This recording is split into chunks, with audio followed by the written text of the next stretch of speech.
আজ দ্বিতীয় দিন এ নিয়ে বিস্তারিত জানাতে ময়দান প্রাঙ্গণ থেকে যুক্ত আছেন সহকর্মী শাহিনুল ইসলাম সাগর। সাগর, জানাবেন এখন কি আনুষ্ঠানিকতা চলছে আর কাল মোনাজাত কখন হতে পারে?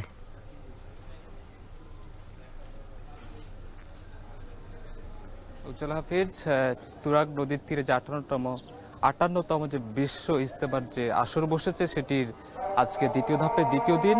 সেখানে এখন যেটি চলছে সেটি হচ্ছে যে আসরের নামাজ অনুষ্ঠিত হচ্ছে। আমরা দেখতে পাচ্ছি যে লাখো লাখো মুসল্লি কাঁধে কাঁধ মিলিয়ে আসরের নামাজে অংশগ্রহণ করছেন।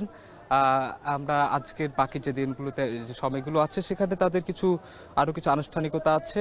এর নামাজের পরেই কিন্তু একটি বয়ান অনুষ্ঠিত হবে, এটি তাদের একটি আনুষ্ঠানিকতার অংশ। সেই বয়ানে যিনি বয়ান দিবেন তিনি ভারতের একজন মাওলানা জুহাইরুল হাসান তার নাম। তিনি বিকেলে বয়ান দেবেন। বয়ানের শুরুতে তিনি পবিত্র কোরআনের কিছু অংশ তিলাওয়াত করবেন, তারপর সেটির ব্যাখ্যা বিশ্লেষণ করবেন। এরপরে কিন্তু আরেকটি আনুষ্ঠানিকতা, যেটি হচ্ছে যে ইসলামী শরিয়া ভিত্তিকতে বিয়ের যে রীতি আছে সেই রীতি হাদিস সুন্নাহর আলোকে যৌতুকবিহীন বিয়ে সেটি তিনি পড়াবেন। সেটি নিয়ে আমাদের আগ্রহ ছিল, আমরা জানতে চেয়েছিলাম যারা আয়োজক তাদের কাছে যে কত সংখ্যক আজকে বিয়ে দেওয়া হবে। তো আমাদেরকে সেখান থেকে জানানো হয়েছে যে সংখ্যাটি তারা পরবর্তী সময়ে তারা আমাদেরকে জানাবেন। আমরা দেখেছি যে আপনি আরেকটি প্রশ্ন করেছিলেন, সেটি হচ্ছে যে আগামীকাল যে আখিরি মোনাজাত হবে সেটির সময় কখন দেওয়া হয়েছে। আমরা সেটি প্রশ্নটি আমরা রেখেছিলাম। তারা বলেছেন যে আগামীকাল দুপুর 12টায় আখিরি মোনাজাতের মধ্য দিয়ে দ্বিতীয় পর্বের যে আনুষ্ঠানিকতা সেটি সমাপ্ত ঘোষণা করা হবে। আজকে গাজীপুর মেট্রোপলিটন পুলিশের পক্ষ থেকে একটি প্রেস ব্রিফিং করা হয়েছিল। সেখানে আখেরি মোনাজাতকে ঘিরে গাজীপুর মেট্রোপলিটন পুলিশের নিরাপত্তা জোরদার করা হয়েছে। তাছাড়া টঙ্গী গাজীপুর চৌরাস্তা থেকে আব্দুল্লাহপুর পর্যন্ত সেটি যেটি একমুখী যে রাস্তা সেটিতে যান চলাচল একভাবে থাকবে, একদিকে একমুখী থাকবে বলে সেটি আমাদেরকে সেই প্রেস ব্রিফিংয়ের মাধ্যমে জানিয়েছেন।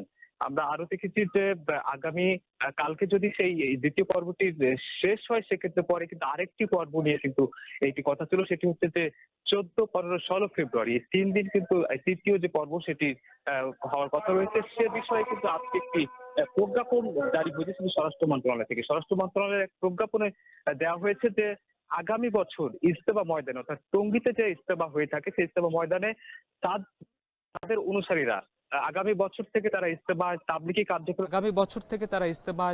কার্যক্রম এবং ইজতেমায় অংশগ্রহণ করবেন না, এই শর্তে কিন্তু তাদেরকে তৃতীয় যে পর্বটি শুরু হবে সেখানে তাদের অনুমতি দেওয়া হয়েছে।